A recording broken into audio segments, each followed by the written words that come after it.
Hello, happy Monday. I'm just prepping dinner before I pick up Nico from school, which is kind of rare for me. I'm really getting back into like my cooking era. I mentioned this a little bit on Instagram, but I know that my nervous system is healing and I'm like grounded and at peace when I want to cook again, especially cooking like for necessity. I do enjoy cooking if I have like all day, no responsibilities, but like having to make dinner by a certain time every single day kind of stresses me out and is not like super enjoyable for me. So since having kids, it's been almost 3 years now, that was a part of the mental load that I just handed off to Clayton. Like, I really love cleaning. I feel really good after I clean. It's very therapeutic for me. Grocery shopping and making like daily meals just like isn't. So we divvy up the mental load quite a bit. We do a lot of things 50-50 because I still have a career. Neither one of us is like a full-time stay-at-home parent. But recently I am actually taking over more household stuff, which I'm really excited about, especially like in winter. I'm just really feeling in my like nurturing, grounding era. And part of that is like, I love just like really nourishing, healthy-ish meals. And I'm finding joy in it again. And I'm really glad that I'm like listening to myself and not forcing it. And I feel really lucky that I'm in a partnership where Clayton has the ability to be able to go grocery shopping in the middle of the day or like, you know, prep dinner because he doesn't go into an office. So anyway, all that to say, I'm making tamale pie, which I don't know if this is a normal thing. I grew up with this thing called tamale pie where you make cornbread and chili and you do like a layer of cornbread on the bottom and then I'll pour the chili in and then put some like cornbread on top. My cornbread recipe is actually really good. If you want it, comment. It's gluten-free, dairy-free, and you can make it sugar-free. I have not found monk fruit powder since moving here, but that's like a sugar-free sweetener that I would usually use. It's basically like ground up oats, cornmeal, and coconut oil. Delicious. Like, I could eat it for breakfast, but it's so good. Like, I just freaking love cornmeal. I will say, in the grocery store today, Albert Heijn, it took me like 10 minutes to freaking find cornmeal. I had to ask like 5 different people, and I was like, do y'all not make cornbread? It's called maize meal here. And it was just like in a random section, like it wasn't in the baking section. So I think I've gotten pretty good at finding everything I need in a foreign language in the grocery store, but cornmeal, now I know where it is, but it was kind of tricky. I do make our meal plan for the week in a Notion board template. I think that's just a product of having worked in a lot of startups in New York. If you know, you know, you use things like Asana, Notion, Slack. So I have taken Notion. I'm not on Notion a ton, but it actually really is great for meal planning because I have like a database of all my like most used recipes in the database, and then I can like go through and just like for each day select what menu or like what meal I want to make. Anyway, I find it really helpful if you haven't used Notion for meal planning. We had such a nice weekend. As you can see, the sun is shining in Amsterdam. It's been like this for several days now, and I'm like beside myself because we had not seen the sun in like weeks, and I kind of just thought like this is going to be winter. Like, I'm not gonna see the sun until like April or May, because when you move to Amsterdam, like everyone really warns you about winter, and I'm like, all right, like we better bunker down, we better get ready. It is going to be dark or gray, rainy, and cold until April or May. And then the sun came out last week and it's been like blue skies and so sunny and no rain, and I'm just like, this is way too good to be true. So this weekend we took full advantage of it. We took the kids to the zoo. I went on like a little special date by myself, like went to the parks. Like, it was just a lot of outdoors, even though it is about 35 to 40 degrees Fahrenheit. But you know, you put on a puffer, at least there's like a sun in your face. So that has been really nice. Nothing special is happening this week, so it's gonna be like a very normal life, week in the life vlog. I think I'm just gonna like take you through each day and see what happens. It's kind of our first normal week for a bit because later this month, Clayton is going to Paris Fashion Week, which is really exciting. If you don't know, my husband Clayton runs a menswear newsletter, which is one of his projects. He has a lot of different like media platforms that he runs. On Instagram, it is Sprezza, and since we moved to Europe especially, he's just had like a lot of really fun like collabs and partnerships happen, and so a lot of them are happening at Paris Fashion Week, so I'm super pumped for him. He also has some stuff in Copenhagen So yeah, I'm like really pumped for him because I feel like there's a lot of momentum in his like personal projects. And this is why I am in more of like my Martha Stewart era. I loved that documentary. If you have not watched her documentary yet, get on it. I like didn't even really know that I cared that much about her story until I watched it and I was like, wait, this is amazing. Anyway, winter just is my time for this anyway. I feel like my nervous system, like 2024 was nuts. I literally started off the year giving birth, went back to working 4 weeks after that. A couple months later, we started getting ready to move to Amsterdam. We moved in August. All the paperwork and movement involved in that. I had like 2 pretty big clients with like lots of work involved, was working every single night because of the time difference, and one of my clients was in California. So just like, I think I got to the end of the year and I was like, I'm tired. Not even just tired, like I can like get through it, put my head down and make it happen, but like, is that really going to bring out like the best for me? And I started this manifestation challenge that I, again, mentioned a bit on Instagram. It's called To Be Magnetic, and I made a best friend here very organically and serendipitously. Like I met her at a park, and I'd say within 2 weeks, it went from like, you're a stranger to you're a soul sister and I will know you for forever. And that only happens when it's meant to be and you're like in your magnetism. So she has been doing To Be Magnetic for a while. She's like, hey, this challenge is coming up, like you should join. And I was like, I'm always down for this. I've been doing something along those lines since I think I was like 15. I just like really, because I'm a Virgo, I love a goal and I love just like focusing on a goal and making it happen. I love self-development. I love all of it. When I was thinking about it. When I was 19, I spent a summer in college as an au pair in Turkey. And I remember I brought a Tony Robbins book. Like if you're into the self-development world, you know Tony Robbins, he's like an OG. I brought one of his books with me to Turkey and I was like working through it, where it was like a lot of like journaling exercises, and it was like trying to basically do what I'm doing now, which is like find your authentic self and really align on like who you are and what you want in life and like how you're gonna get there.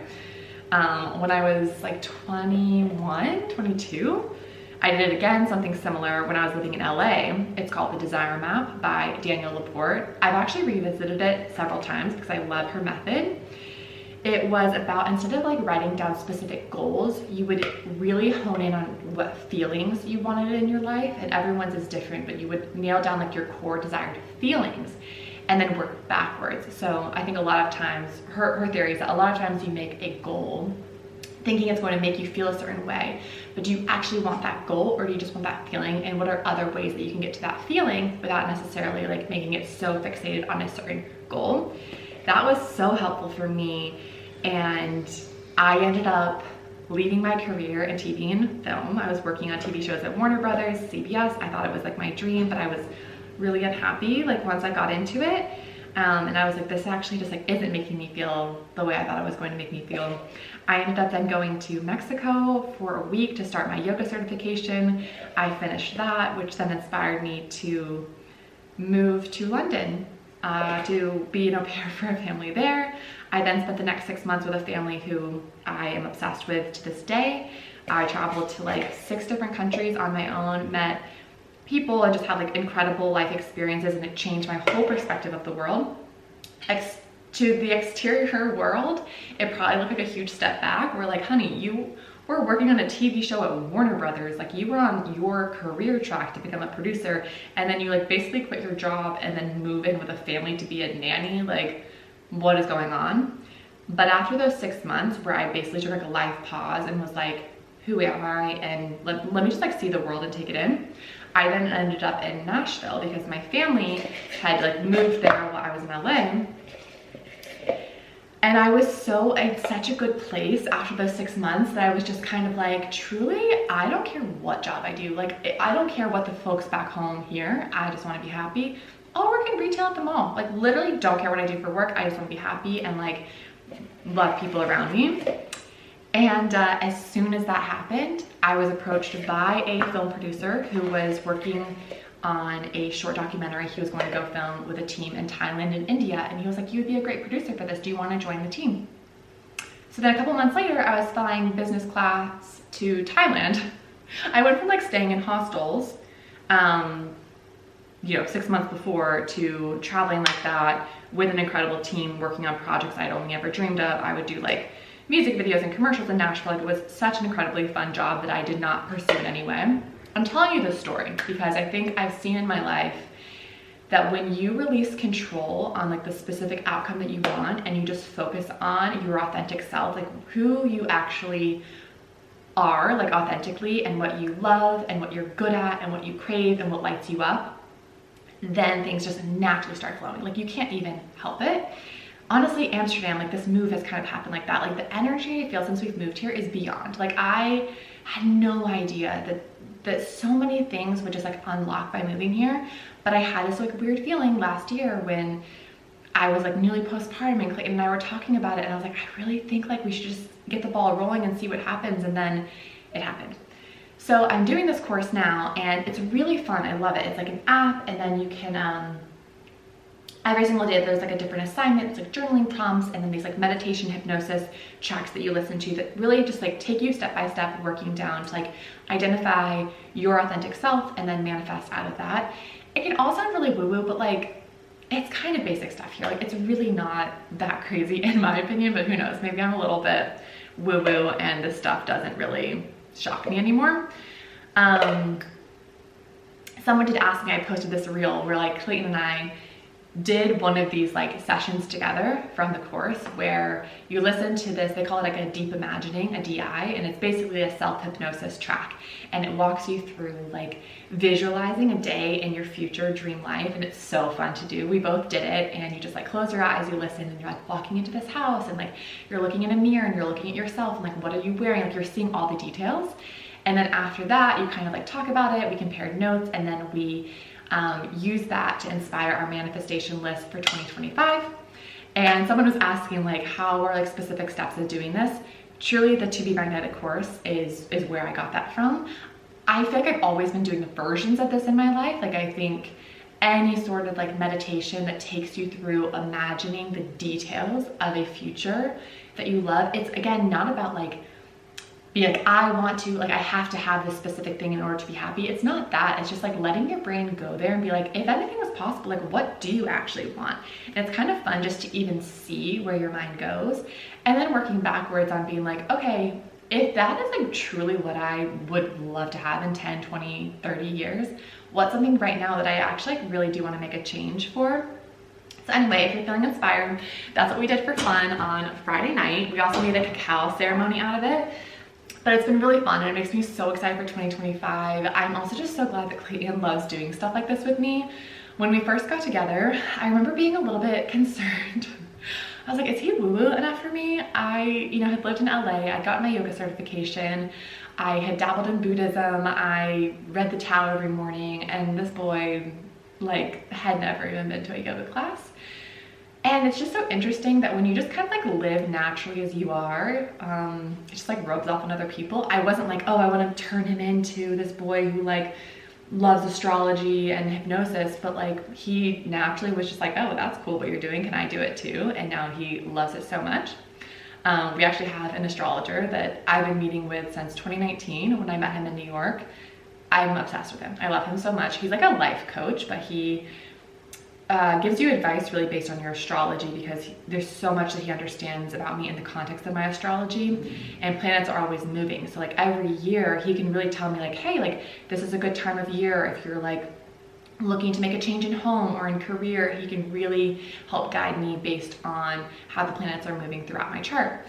And Clayton met with him last week, and I was so jealous. I was like, oh my God, like you got an appointment, like a reading with Colin. I'm so jealous. And it was just funny to me though, where I was like, oh, when did my husband become the person who like schedules a session with our astrologer unprompted, and then asks if he can do the self-hypnosis cacao ritual with me on a Friday night? But you know what? That's where we're at now, 7 years into marriage, and I freaking love it. Anyway, we can talk about that more later. I'm going to clean up and go pick up Nico from school, and maybe I'll show you what our dinner ritual is right now. It's very like winter themed, cozy, light some candles, and we're working on memorizing a poem each month. and we're about halfway through our poem for January, and it's so fun and I love it, and it feels really good to be memorizing things. So highly recommend doing that, at least for winter. Pick a poem and practice memorizing it at night with you, your family, your friends, whoever you're eating with. It's a blast.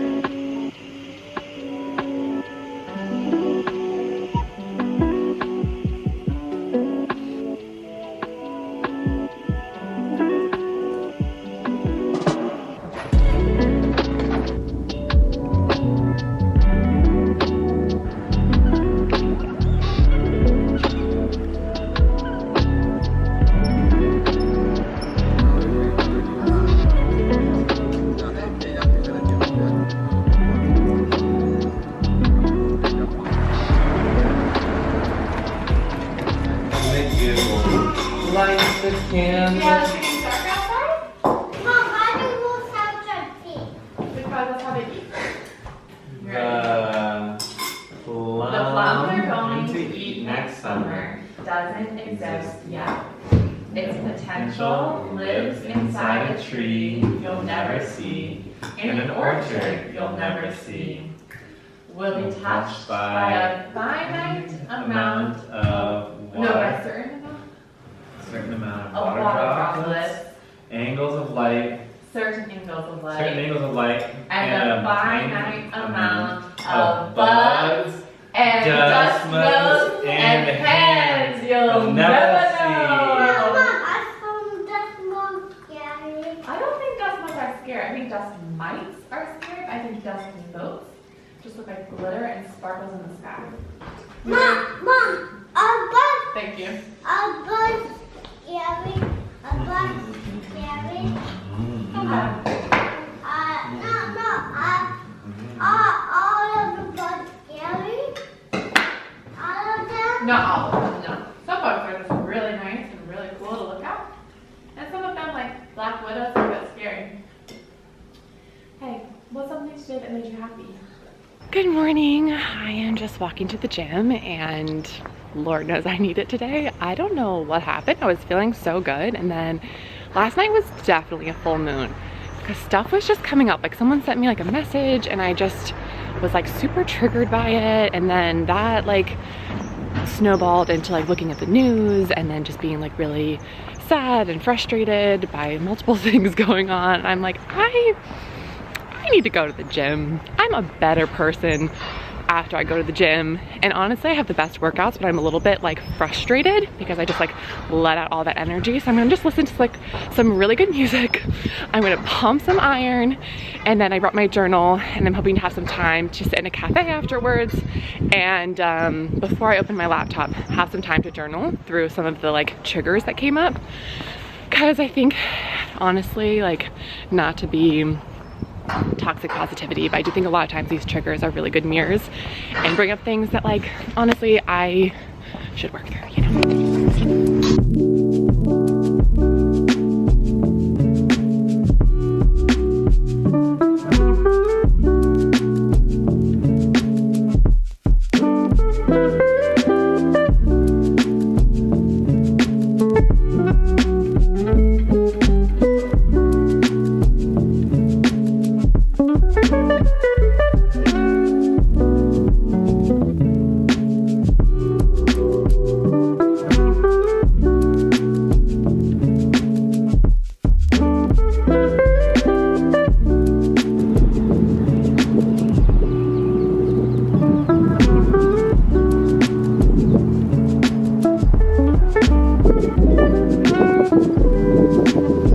Remy is having a little play date with his friend Ezra. It's a new friend of mine who lives in the neighborhood, and she has a baby. And they are exactly 6 months apart, so she's gonna come over and I'm just setting up some snacks so that we can hang out together.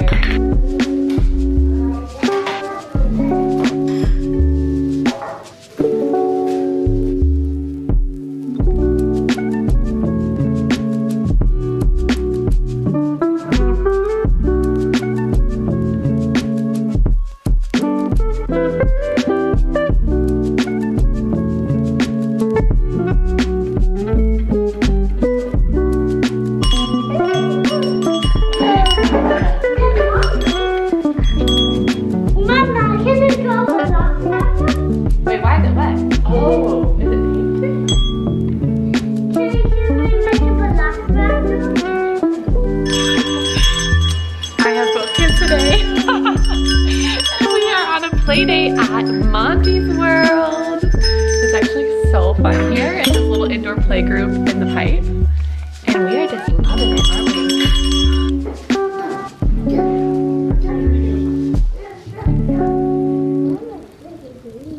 They are a little bit creepy, huh?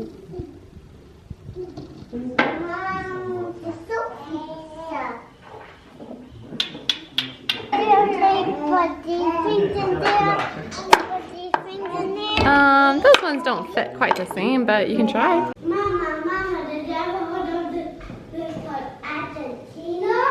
Argentina? I've not heard of Argentina. How did you hear about Argentina?